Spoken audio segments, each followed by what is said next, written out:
시청자 여러분 안녕하십니까? VOA 뉴스투데이 시작합니다. 최근 미국 의회에서는 북한 등 억압 정권 아래 있는 주민들에게 외부 정보 유입을 강화하는 내용의 법안이 발의됐습니다. 이 법안을 낸 공화당의 존 커티스 하원 의원은 이번 사례로 북한 주민들이 정보 통제를 받고 있는 상황이 또 한 번 드러났다며 법안의 중요성을 강조했습니다. 커티스 의원을 이조은 기자가 인터뷰했습니다. 미국 공화당의 존 커티스 하원 의원은 이를 VOA와의 전화 인터뷰에서 북한 정권의 강력한 정보 통제 문제를 다시 지적했습니다.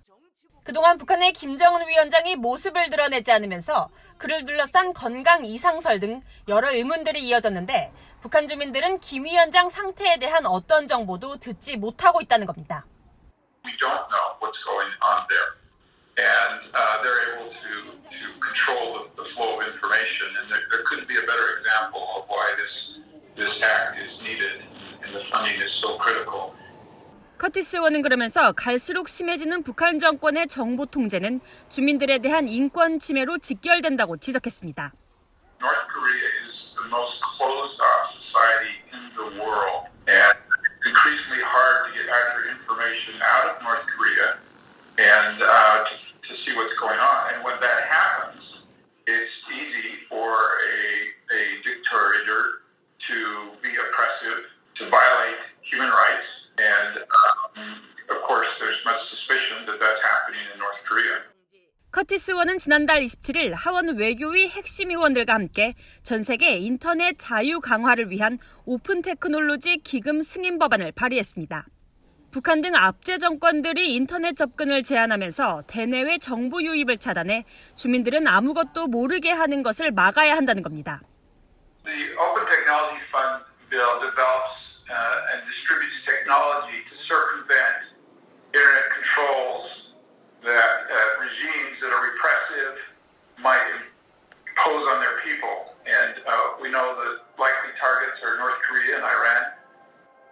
법안은 국제방송법을 개정해 워싱턴의 비영리 단체인 오픈 테크놀로지 펀드 OTF를 미국의 소리방송 VOA 등을 감독하는 미국 정부기관인 국제방송처 USAGM의 독립적인 수혜단체로 승인하는 내용으로 2022 회계연도까지 총 4,500만 달러 예산이 책정됐습니다. 커티스 의원은 이번 법안이 인권을 침해하는 억압 정권을 겨냥하고 있다면서 하원 외교위 지도부 의원들과 함께 상정된 만큼 법안이 초당적으로 통과할 것으로 전망했습니다. VOA 뉴스 이조은입니다. 건강 이상설에 휩싸였던 북한 김정은 국무위원장이 1일 평안남도 순천 인비료 공장 준공식에 참석했다고 조선중앙방송 등 북한 기관 매체들이 보도했습니다. 조선중앙방송은 순천 인비료 공장 준공식이 노동절인 5월 1일 성대히 진행됐으며 김정은 위원장이 준공식에 참석해 준공 테이프를 끊었다고 전했습니다. 또 김 위원장은 완공된 공장을 돌아보면서 순천 인비료 공장은 당정책 절대 신봉자들이 군민일체에 단결된 힘으로 창조한 자랑스러운 결실이라면서 이를 계기로 한 자력 부강과 자력 번영을 강조했다고 전했습니다. 북한에서 김 위원장의 공개 행보가 보도된 것은 지난달 11일 평양에서 노동당 정치국 회의를 주재한 이후 처음이며 준공식에는 김 위원장의 여동생인 김여정 노동당 제1부부장과 김재룡 내각 총리 등이 참석한 것으로 전해졌습니다. 김 위원장은 지난달 15일 집권 후 처음으로 할아버지인 김일성 주석 생일에 금수산 태양궁전을 참배하지 않으면서 건강에 문제가 생겼을 가능성이 제기돼 왔습니다. 국제인권단체 휴먼라이츠는 최근 불거진 북한 김정은 국무위원장의 건강 이상설과 신종 코로나 바이러스 감염자가 한 명도 없다는 주장 등과 관련해 북한의 철저한 정보 통제는 전체주의 체제를 부각시킨다고 지적했습니다. 휴먼라이츠 워치의 존 시프튼 아시아 국장은 지난 29일 홈페이지에 올린 입장문을 통해 북한은 주민들의 정보 접근과 정부 발표에 대한 신뢰가 결여된 세계에서 가장 비밀스러운 국가라며 이같이 지적했습니다. 또 신종 코로나 바이러스 감염자가 한 명도 없다는 북한의 위험하고 믿기 힘든 주장 역시 북한 정부의 비밀주의와 이중성, 주민들에게 거짓을 강요하는 능력 등을 보여준다고 지적했습니다.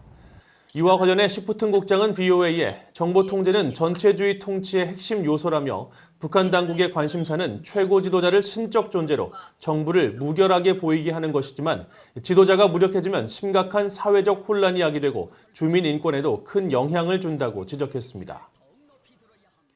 미국의 존 루드 전 국방부 정책차관은 대북 억지력의 핵심은 모든 공격과 방어 역량의 통합이며 한국, 일본 등 핵심 영내 동맹의 협력이 매우 중요하다고 밝혔습니다. 지난 2월 사임한 존 루드 전 국방부 정책차관은 지난 30일 미사일 방어 옹호 동맹이 주최한 화상회의에서 지난해 트럼프 행정부가 발표한 미사일 방어 검토 보고서의 취지와 향후 전망을 논의하며 이같이 밝혔습니다. 또 이란, 북한, 중국, 러시아 등이 최근 수년간 자국 미사일 역량을 영내 안보 환경을 바꾸기 위한 핵심 군사 교리로 삼으며 특히 반접근, 지역 거부 전략을 통해 미국의 동맹 원조 의지를 꺾기 위해 노력해왔다고 지적했습니다. 그러나 효과적인 미사일 방어 역량이 그 같은 셈법을 실현 불가능하게 만든다며 미국의 미사일 방어 전략은 지금까지 영내 안정화에 핵심적으로 기여해왔다고 강조했습니다. 특히 미사일 방어 역량 개선을 통해 우위를 확보함으로써 북한의 미사일 위협이 지속적으로 증가하는 현재에도 외교의 공간과 시간을 마련하면서 미국이 추구하지 않는 갈등에 휘말리지 않는 계기가 됐다고 평가했습니다. 미국 국방부는 한국과의 방위비 분담금 협상과 관련해 국방부는 주관 부서인 국무부의 협상을 지지한다는 입장을 거듭 밝혔습니다. 미국 국방부의 조나선 호프만 대변인은 1일 정례 브리핑에서 이같이 밝히면서 마크 에스퍼 국방장관이 밝힌 것처럼 한국이 미국의 방위 노력에 더 많은 비용을 지출할 것으로 믿는다는 입장을 다시 강조했습니다. 또 그동안 이어져왔던 김정은 위원장의 건강 이상설과 관련해서는 북한에 무슨 일이 발생해도 대처할 수 있도록 모든 준비가 돼 있다면서 북한의 독재자와 관련된 소문이나 추측에 대해서는 공유할 만한 추가 정보가 없으며 북한에서 어떤 일이 일어나더라도 대비할 수 있도록 훈련과 여러 노력을 기울여왔다고 설명했습니다. 해리 해리스 주한 미국 대사가 아시아 태평양계 미국인 문화유산의 달인 5월을 맞아 한국전쟁에 참전했던 고 김영옥 미군 육군대령을 소개하며 기렸습니다. 해리스 대사는 지난 30일 자신의 트위터에 김 대령의 복무 시절 흑백 사진을 올리고 김 대령은 소수인종 최초로 미국 육군 대대장에 임명된 인물로 수천 명의 아시아 태평양계 미국인 가운데 한 명으로 한국전쟁에 참전했었다며 자신이 아시아 태평양계 미국인이라는 사실이 자랑스럽다고 설명했습니다. 1919년 미국으로 망명한 독립운동가 부모 아래 태어난 김 대령은 1941년 미 육군 병사로 입대해 2차 대전과 한국전쟁에 참전했으며 이후 한국군 최초 미사일 부대 창설 등의 역할을 하고 예편 뒤에는 한인 소수계 청소년 단체 지원 등 사회 봉사 활동에 헌신해오다 지난 2005년 12월 고향인 미국 로스앤젤레스에서 서거했습니다. 이상으로 VOA 뉴스투데이를 마칩니다. 시청해주신 여러분 고맙습니다.